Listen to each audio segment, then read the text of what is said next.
Special இன்றைய special எறா தொக்கு. தேவையான பொருட்கள் எறாவை மஞ்சத்தூள் போட்டு கழுவி வச்சுட்டோம். சரி. வெங்காயம், தக்காளி, பூண்டு, மிளகாத்தூள், கொத்தமல்லி, தேவையான அளவு உப்பு போட போறோம். உப்பு. சரி, ஓகே. இப்போ எண்ணெய் இதுல ஆரம்பிச்சிடலாமா?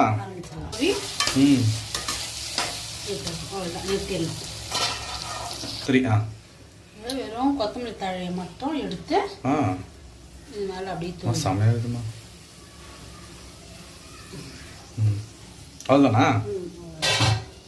சூப்பரான சுவையான எறா தொக்கு ரெடி. வீட்டில் ட்ரை பண்ணிட்டு எப்படி இருக்குன்னு கமெண்ட்ல சொல்லுங்க. என்னதுமா அது? எறா தொக்குல சாதம் போட்டு கடாயில போட்டு. கடாய் சாதமா? ஆமா, சூப்பரா இருக்கும். உனக்கு பசங்க தரேன், சாப்பிட்டு பார்த்துட்டு எப்படி இது சொல்லு. ஓகே.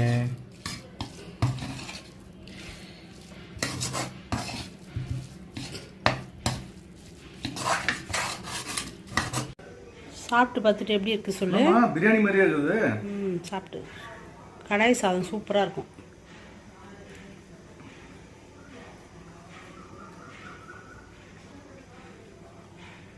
வா, பிரியாணிக்கே டஃப் கொடுக்கும் போலயே. செம்மையாதுமா. இது ஒரு டிஷ் போல. ஷார்ட்ஸில் ஃபுல் வீடியோ போட முடியல. லிங்க் கமெண்டில் கொடுக்குறேன், வேணுன்றவங்க உள்ளே போய் பார்த்துக்கோங்க.